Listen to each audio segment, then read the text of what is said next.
എന്റെ കാശി യാത്രയിലെ ഏറ്റവും സംഭവബഹുലമായ ദിനമായിരുന്നു രണ്ടാം ദിനം. പുലർക്കാലം എഴുന്നേറ്റ് കുളിച്ചിറങ്ങി ഞങ്ങൾ യാത്ര ആരംഭിച്ചു, കാശി വിശ്വനാഥനരികിലേക്ക്. കാശി വിശ്വനാഥ ക്ഷേത്രം എന്നത് എഴുതപ്പെട്ട ചരിത്രത്തിനും അപ്പുറം നിൽക്കുന്ന ഒരു ഇതിഹാസമാണ്. കാശി വിശ്വനാഥന്റെ പുരാതനമായ ശിവലിംഗം 12 ജ്യോതിർലിംഗങ്ങളിൽ ഒന്നായി കണക്കാക്കുന്നു. ആയിരക്കണക്കിന് വർഷങ്ങളായി നിലനിന്നിരുന്ന ക്ഷേത്രം പല നൂറ്റാണ്ടുകളിലും പല ആക്രമങ്ങൾക്കും സാക്ഷ്യം വഹിക്കുകയും പിന്നീട് പുനരുദ്ധാന പ്രവർത്തനങ്ങൾ നടക്കുകയും ചെയ്തു. അതിലേറ്റവും പ്രധാനപ്പെട്ട ആക്രമം 17-ാം നൂറ്റാണ്ടിലെ മുഗൾ ചക്രവർത്തിയായ ഔറംഗസേബിന്റേതായിരുന്നു. ഇതിനുശേഷം പഴയ ക്ഷേത്രത്തിന്റെ ഭാഗമായി തന്നെ ഖ്യാൻ വാബി മസ്ജിദും സ്ഥിതി ചെയ്തു വരുന്നു. പിന്നീട് 1780-ൽ മറാത്ത രാജ്ഞിയായ അഹല്യബായ് ഹോൾക്കറാണ് ഇപ്പോഴുള്ള കാശി വിശ്വനാഥന്റെ ക്ഷേത്രം പണി കഴിപ്പിച്ചത്. വിശ്വനാഥന്റെ പുനർപ്രതിഷ്ഠയായ ഈ ക്ഷേത്രവളപ്പിൽ ഞങ്ങൾ 2 നന്ദികളെ ദർശിച്ചു. ഒരു നവീനമായ നന്ദിയും ഒരു പുരാതനമായ നന്ദിയും. പുരാതനമായ നന്ദി പഴയ ക്ഷേത്രത്തിനെ അഭിമുഖീകരിക്കുന്ന വണ്ണം സ്ഥിതി ചെയ്യുന്നു. പൊതുവെ ക്ഷേത്ര ദർശനം ആഗ്രഹിക്കാത്ത ഒരു വ്യക്തിയാണ് മഹാരാജ്. അദ്ദേഹം ആരോടൊപ്പം വന്നാലും പുറത്ത് കാത്തു നിൽക്കുകയാണ് പതിവ്.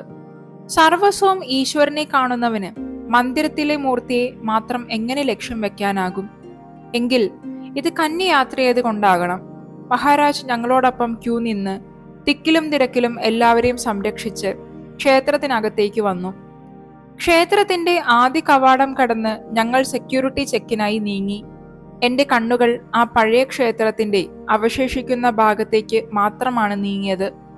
പുതിയ ക്ഷേത്രവളപ്പിൽ ഞങ്ങൾ മുൻപോട്ട് നീങ്ങി. അതിവിശാലമായ ഗംഭീരമായ ക്ഷേത്രം. ഒടുക്കം ഞങ്ങൾ കാശി വിശ്വനാഥന്റെ പുനർപ്രതിഷ്ഠയായ ശിവലിംഗത്തെ ദർശിച്ചു. സദാധാരയും അർപ്പണവും നടക്കുന്ന ശിവലിംഗം. അതിന്റെ യോനിഭാഗം സ്വർണം പൂശിയതായിരുന്നു. വിശ്വനാഥനെ താഴ്ന്നു വണങ്ങിയ ശേഷം ഞങ്ങൾ മുൻപോട്ട് നടന്നു. ക്ഷേത്രത്തിൽ നിന്ന് ഗംഗാതീരത്തേക്കായിരുന്നു ഞങ്ങളുടെ പ്രയാണം.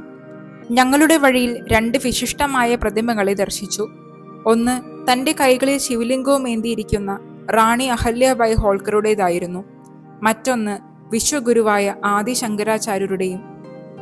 ഇങ്ങ് കേരളത്തിലെ കാലടിയിൽ നിന്ന് ഭാരതത്തിലുടനീളം സഞ്ചരിച്ച് ഭാരതത്തിന്റെ സർവ്വജീവനാഡികൾക്കും പുനർജീവൻ കൊടുത്ത ആ മഹാഗുരുവിനെ ഒന്ന് വണങ്ങി. ആ കാൽപാദങ്ങളിൽ നിന്ന് ഞങ്ങളൊരു ഫോട്ടോയും എടുത്തു. ക്ഷേത്രവളപ്പിൽ ഞങ്ങൾ ഒരു പ്രതിമ കൂടി ദർശിച്ചു, ഭാരതാംബയുടെ. അതിവിശാലമായ ക്ഷേത്രവളപ്പിൽ നിന്ന് ഞങ്ങൾ പുറത്തേക്ക് നടന്നു. കാശിയിലെ ഉച്ചസമയത്ത് ചൂട് സഹിക്കാവുന്നതിനും അപ്പുറമായതിനാൽ ഞങ്ങൾ ഹോട്ടലിലേക്ക് തിരിക്കുവാൻ തീരുമാനിച്ചു. കാൽനടയായി യാത്ര തുടർന്നു. ക്ഷേത്രത്തിൽ നിന്ന് ഞങ്ങൾ ഗംഗാനദിയുടെ സമീപമെത്തി. മണികർണിക കാട്ടിൽ.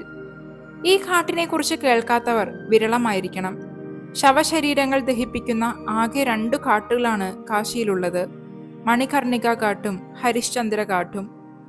കാട്ടുകളിലേക്ക് പോകുന്ന കല്ലുകൾ പാകിയ ഇടുങ്ങിയ വഴികളും 2 വശങ്ങളിലായി നിലകൊള്ളുന്ന പല കാലഘട്ടങ്ങളിൽ നിന്നുള്ള കെട്ടിട സമുച്ചയങ്ങളും വീടുകളും പടങ്ങളിൽ കണ്ടിട്ടുള്ള ഒരു യൂറോപ്യൻ തെരുവ് പോലെ തോന്നിപ്പിച്ചു.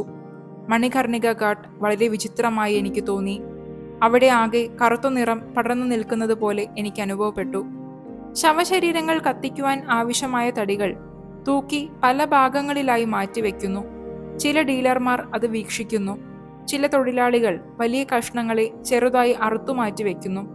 പലയിടങ്ങളിലും മരണാന്തര പൂജകളും ഹവനങ്ങളും നടക്കുന്നു. ഏറെ നേരം മൗനമായി നിന്നതിനു ശേഷം മഹാരാജ് അരുളി, ഇത് ശിവന്റെ വിഹാരഭൂമിയാണ്. എന്തുകൊണ്ടോ അവിടെ നിന്ന് മുൻപോട്ട് പോകുന്നത് അദ്ദേഹം വിലക്കി. ഞങ്ങൾ പതിയെ താഴെ ശ്മശാന ഭൂമിയിലേക്ക് ഇറങ്ങി. ജ്വലിക്കുന്ന ചിതകൾക്കിടയിലൂടെ ഭയരഹിതരായി കൗതുകം നിറഞ്ഞ കണ്ണുകളോടെ ശിവനെ ഭജിച്ച് ഞങ്ങൾ നടന്നു. ചിതാഗ്നിയുടെ സ്വരം വളരെ വ്യത്യസ്തമെന്ന് മഹാരാജ് പറഞ്ഞിരുന്നത് ഞാൻ ഓർത്തു. വല്ലാത്തൊരു ഗന്ധം വായുവിൽ നിറഞ്ഞിരുന്നു. ഞാൻ എല്ലാ ചിതയും മാറി മാറി നോക്കി. പെട്ടെന്ന് എന്തോ ഒന്ന് എൻ്റെ കണ്ണിലുടക്കി. അവിശ്വസനീയമായ ആ കാഴ്ച ഞാൻ ഒരിക്കൽ കൂടി സൂക്ഷ്മമായി നോക്കി. അതെ, അത് ആ എരിയുന്ന മൃതദേഹത്തിൻ്റെ തല തന്നെ. അതിലെ മുടിയും ത്വക്കും എല്ലാം എരിഞ്ഞു തീർന്നിരിക്കുന്നു.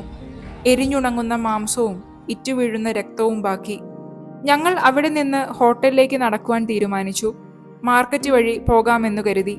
സമയം ഉച്ചയോടടുത്തിരുന്നു. വല്ലാത്ത ചൂട്. എല്ലാവരും തൊട്ടടുത്ത് കാണുന്ന കുപ്പിവെള്ള വിൽപ്പനക്കാരുടെ അടുത്ത് ഇടയ്ക്കിടെ ശരണം പ്രാപിക്കുന്നത് കാണാമായിരുന്നു. ഞങ്ങൾ ഗംഗാതീരത്ത് തന്നെയുള്ള ഒരു റെസ്റ്റോറൻറ്റിൽ ബ്രേക്ക്ഫാസ്റ്റിന് കയറി. ആഹാരശേഷം മഹാരാജ് എന്നെ അടുത്തേക്ക് വിളിച്ച് റെസ്റ്റോറൻറ്റിന്റെ ജനാലയിലൂടെ പുറത്തേക്ക് നോക്കുവാൻ പറഞ്ഞു. ദൂരെ നദിയുടെ അപ്പുറക്കരയിലേക്ക്. ഞാൻ അവിടെ 2 ഒട്ടകങ്ങളെ കണ്ടിരുന്നു. എന്നാൽ മനുഷ്യരെ ആരെയും കാണുവാനായില്ല. ഒന്നുമില്ലാത്ത വിജനമായ മണൽ തീരം.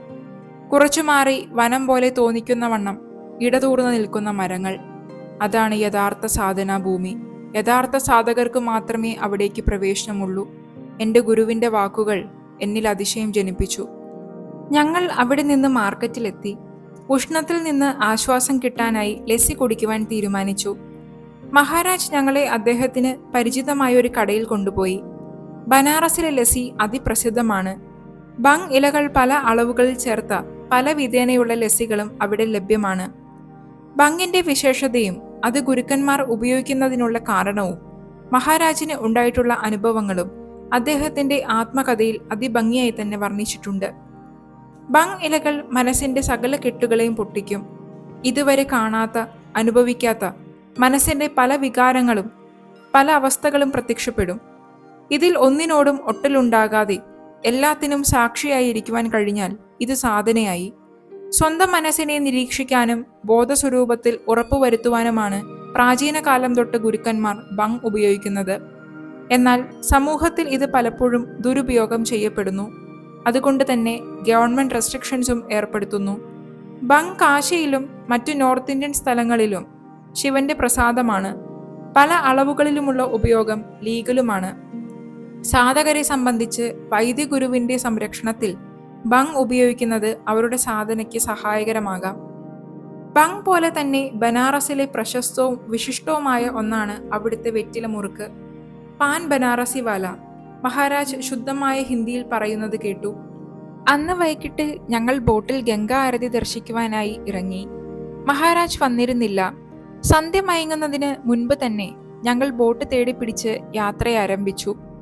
കാശിയിലുള്ള മഹാരാജിന്റെ ഒരു ശിഷ്യനും ഞങ്ങൾക്കൊപ്പം ചേർന്നു.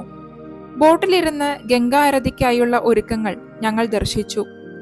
ആരതി ദർശിക്കുവാനായി മറ്റൊരുപാട് ബോട്ടുകളും ഞങ്ങളുടെ ഒപ്പം കൂടി. പലതരത്തിലുള്ള പല വലുപ്പത്തിലുള്ള ബോട്ടുകൾ. എല്ലാവരും അക്ഷമരായി ആരതി തുടങ്ങുവാനായി കാത്തിരിക്കുന്നു. ഒടുക്കം ആ സമയമെത്തി. ചെറുപ്പക്കാരായ പണ്ഡിറ്റുമാർ വർണ്ണശബളമായ വസ്ത്രങ്ങൾ ധരിച്ച് ഉയർന്ന തട്ടുകളിൽ നിൽക്കുവാൻ തുടങ്ങി. പലതരത്തിലുള്ള ദീപങ്ങളും ധൂപങ്ങളും അവർ കൈകളിലെടുത്ത് ഗംഗാമാതാവിനെ ആരാധിക്കുവാൻ തുടങ്ങി. അഗ്നിയുടെ തിളക്കവും ധൂപത്തിന്റെ സുഗന്ധവും കാശിയുടെ സൗന്ദര്യത്തെ പല മടങ്ങ് വർദ്ധിപ്പിച്ചു. എല്ലാവരും കൊച്ചുകുട്ടികളെ പോലെ ആ മനോഹര ദൃശ്യം നോക്കി നിന്നു. ആരതിയുടെ അവസാന ഘട്ടത്തിൽ ഞങ്ങൾ കയ്യിലുണ്ടായിരുന്ന കൊച്ചു ദീപം നദിയിലൊഴുക്കി. ബോട്ടുകളുടെ ഇടയിലൂടെ ഓളങ്ങൾക്കൊപ്പം അവ മന്ദം മന്ദം ഒഴുകുന്നത് നോക്കി നിന്നു.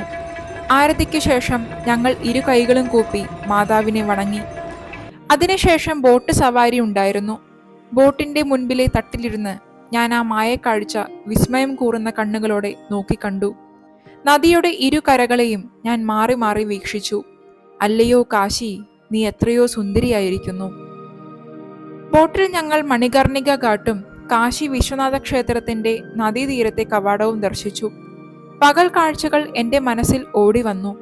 മണികർണിക ഘാട്ടിൽ അനവധി മൃതദേഹങ്ങൾ ആ രാത്രിയിൽ എരിയുന്നുണ്ടായിരുന്നു. ചിതാഗ്നി നദിയുടെ ഓളങ്ങളിൽ തട്ടി പ്രതിഫലിച്ചു നിന്നു.